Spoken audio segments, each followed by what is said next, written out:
નમસ્કાર વહાલા વિદ્યાર્થી મિત્રો, આજના આ વિડીયોમાં આપણે જોવાના છે ધોરણ 12 મનોવિજ્ઞાન વિષયનું બોર્ડ પરીક્ષા માટેનું મોસ્ટ આઈએમપી પેપર સોલ્યુશન આજના આ વિડીયોમાં જોવાના છીએ। તો ખાસ વિદ્યાર્થી મિત્રો આ વિડીયોને અંત સુધી જરૂરથી જુઓ। તો ચાલો વિદ્યાર્થી મિત્રો આ વિડીયોની શરૂઆત કરીએ। તો સૌપ્રથમ વિદ્યાર્થી મિત્રો વિભાગ એથી આપણે શરૂઆત કરીએ, પરંતુ તે પહેલાં ખાસ જણાવી દઉં કે જો તમારે આ સંપૂર્ણ આઈએમપી પેપર સોલ્યુશનની પીડીએફ જોઈતી હોય તો તમને આ વિડીયોના ડિસ્ક્રિપ્શન બોક્સમાં લિંક આપી દઈશ, તો ત્યાંથી તમે સંપૂર્ણ પીડીએફને મેળવી શકશો। અને જો વિદ્યાર્થી મિત્રો તમે આપણી યુટ્યુબ ચેનલને સબસ્ક્રાઈબ ના કરી હોય તો કરી દેજો, કારણ કે તમને આપણી યુટ્યુબ ચેનલ ઉપર દરેક વિષયના મોસ્ટ આઈએમપી 5 પેપર સોલ્યુશન મળવાના છે। આ તો હજી એક પેપર સોલ્યુશન છે, આવા બીજા ઘણા બધા પેપર સોલ્યુશન આવવાના છે, તો જરૂરથી ચેનલને સબસ્ક્રાઈબ કરજો। મનોવિજ્ઞાનમાં દરેક વિભાગ માટે મોસ્ટ ઇમ્પોર્ટન્ટ પ્રશ્નો પણ આવવાના છે, તો જરૂરથી ચેનલને સબસ્ક્રાઈબ કરીને રાખજો। વિભાગ એમાં વિદ્યાર્થી મિત્રો તમને 20 ગુણના વિકલ્પો જોવા મળશે, તો ચાલો સૌપ્રથમ વિકલ્પો જોઈએ। કયા વૈજ્ઞાનિકના મતે ધ્યાન એટલે પસંદગીયુક્ત ઉદ્દીપકો પર માનસિક કેન્દ્રીકરણ કરવું? જો તમને જવાબ આવડતો હોય તો તમે કમેન્ટ બોક્સમાં લખી શકો છો। ફટાફટ વિદ્યાર્થી મિત્રો જવાબ આવડતો હોય તો કમેન્ટ બોક્સમાં જણાવી શકો છો। તો કે કયા વૈજ્ઞાનિકના મતે ધ્યાન એટલે પસંદગીયુક્ત ઉદ્દીપકો પર માનસિક કેન્દ્રીકરણ કરવું? તો કે જેમ્સ ડેવર। પછી છે સંવેદન એટલે શું? તો વિદ્યાર્થી મિત્રો સંવેદન એટલે શું? તો કે સંવેદન એટલે ચેતનાત્મક અનુભવ અને મહાવરાને કારણે વર્તમાનમાં થતા સાપેક્ષ કાયમી પરિવર્તનને શું કહેવામાં આવે છે? તો કે આ અનુભવ અને મહાવરાના કારણે જે ધીમે ધીમે નાનું પરિવર્તન થતું હોય તેને શું કહેવામાં આવે?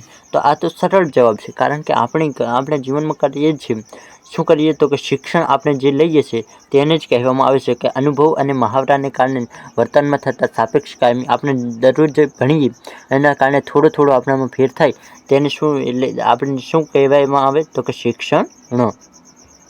પ્રયત્ન અને ભૂલ દ્વારા શિક્ષણના પ્રયોગો કોણે કરેલા? તો કે પ્રયત્ન અને ભૂલ દ્વારા શિક્ષણ પર પ્રયોગો કોણે કરેલા? તો કે થોર્નડાઈકે।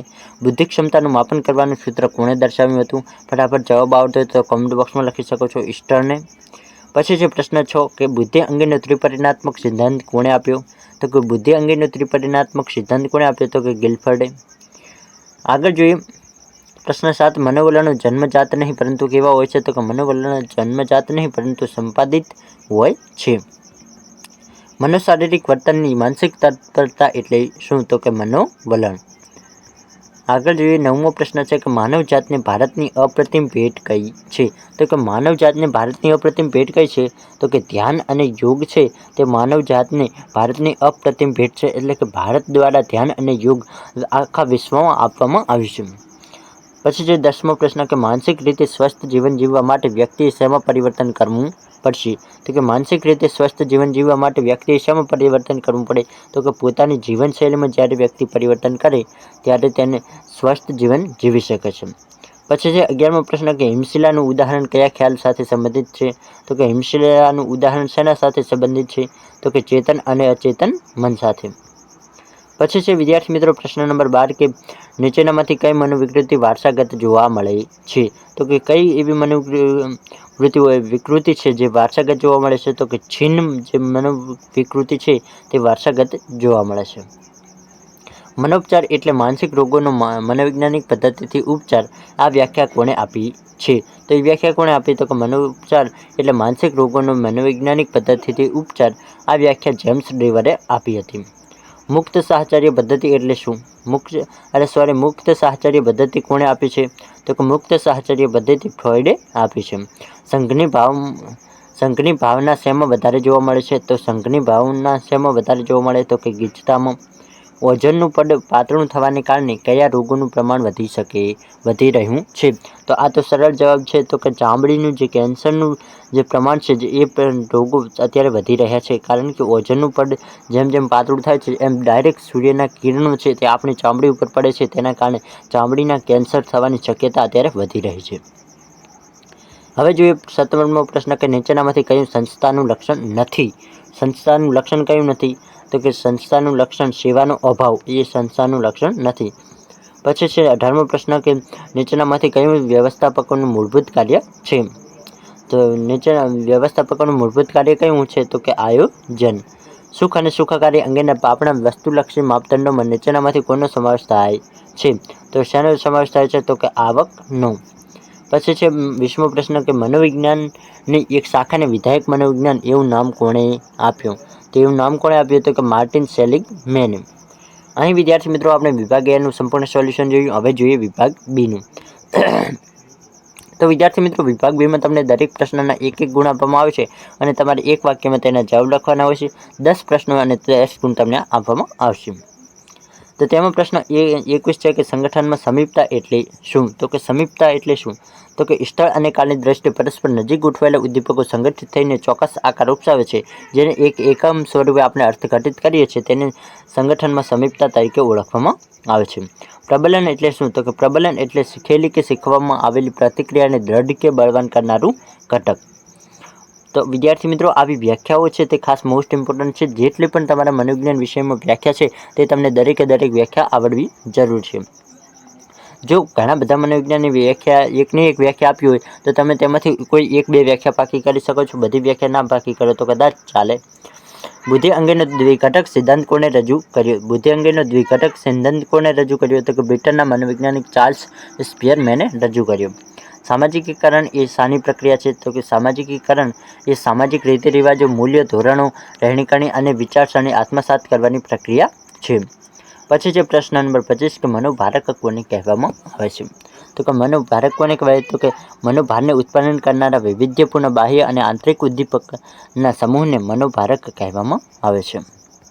નોર્મલ એટલે શું? તો કે નોર્મલ કોને કહેવાય? તો કે નોર્મલ એટલે સર્વસ્વીકૃત ધોરણોની આદર્શ સ્થિતિ. પછી છે 27મો પ્રશ્ન કે વાર્તનિક અભિગમનું વર્તનોપચાર નામ કોણે આપ્યું છે? તો કે વાર્તનિક અભિગમનું વર્તનોપચાર નામ કોણે આપ્યું? તો કે ઈસવીસન 1950માં મનોવૈજ્ઞાનિક લિન્ડસ અને સ્કિનરે વાર્તનિક અભિગમનું નામ વર્તનોપચાર આપ્યું હતું. ઘોંઘાટની પરિસ્થિતિમાં વ્યક્તિનું વર્તન કેવું હોય છે?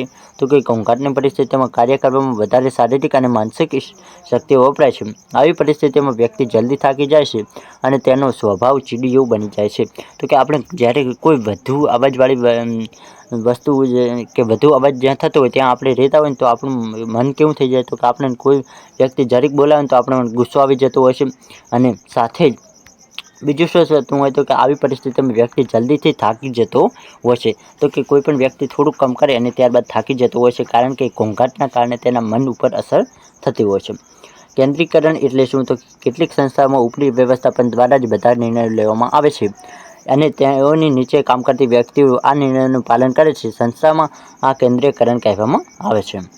પછી છે 30મો પ્રશ્ન કે મનોવૈજ્ઞાનિક સુખાકારી માપનની તુલનાઓ જણાવો. તો કે જીવન સંતોષ અને માપ તુલના અને વિધાયક નિષેધક ભાવ માપ તુલના વગેરે. તો આ બે તમે લખી શકો છો. હવે જોઈએ વિદ્યાર્થી મિત્રો વિભાગ બીનું અને વિભાગ સીનું સંપૂર્ણ સોલ્યુશન. તેમાં જણાવી દઉં કે વિભાગ સી તમને ટોટલ કેટલા ગુણનો જોવા મળશે? તો કે 20 ગુણનો, જેમાં તમને દરેક પ્રશ્નના તમારે 2-2 ગુણ તમને આપવામાં આવશે. તો અહીં વિદ્યાર્થી મિત્રો તમારે થોડોક મોટો પ્રશ્નનો જવાબ તમે લખો એટલે તમને 2 ગુણ આરામથી એક પ્રશ્નનો મળી જાય.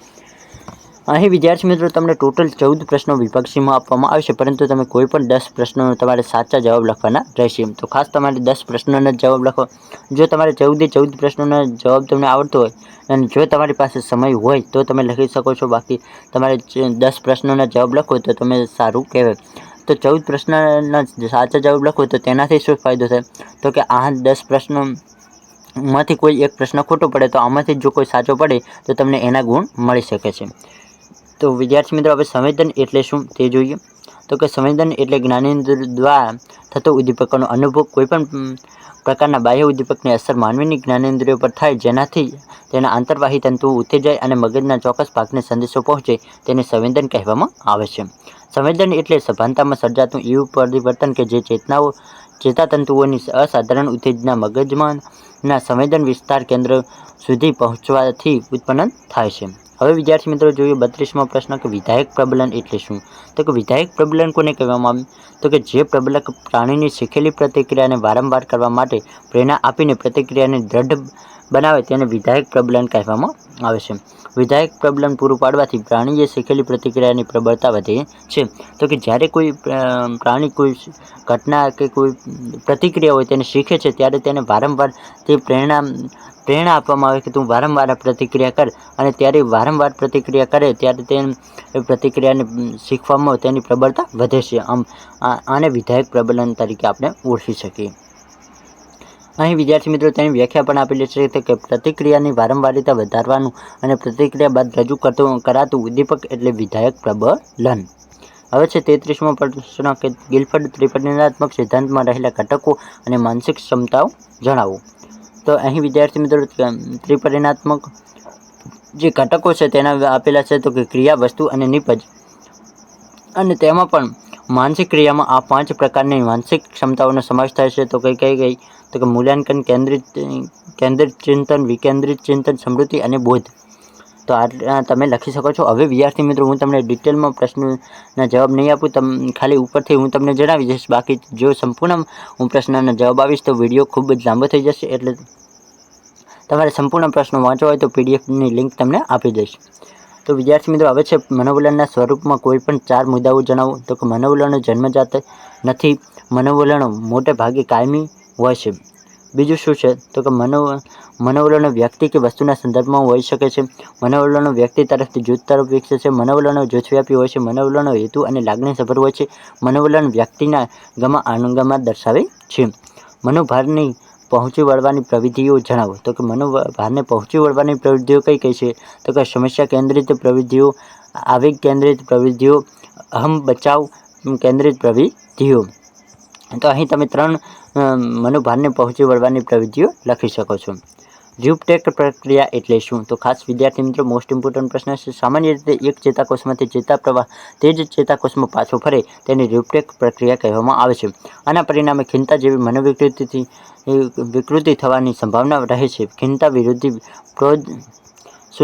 પ્રોઝસી જેવી દવાઓ પ્રક્રિયાને મંદ કરવા માટે વાપરવામાં આવે છે. સલાહાર્થી કોને કહેવામાં આવે? વિદ્યાર્થી મિત્રો ખાસ તમારે યાદ રાખવાનું છે કે સલાહકાર અને સલાહાર્થી વચ્ચે શું ફરક હોય છે. તો કે સલાહાર્થી કોને કહેવામાં આવે છે? તો કે સલાહ પ્રક્રિયામાં મનોવૈજ્ઞાનિક સમસ્યાઓ અથવા વિકાસના પ્રશ્નોને લઈને આવનાર અને તેના નિવારણ માટે સહાયની આશા રાખનાર વ્યક્તિને સલાહાર્થી કહેવામાં આવે છે, અથવા તો તેને અસીલ પણ આપણે કહી શકીએ. જ્યારે સલાહકાર કોને કહેવામાં આવે? તો કે જે આ વ્યક્તિ પ્રશ્નો લઈને આવ્યો હોય તેનું નિરાકરણ જે કરાય તેને સલાહકાર તરીકે ઓળખી શકીએ. 38મો પ્રશ્ન છે કે ભૌતિક વાતાવરણની અસરો જણાવો.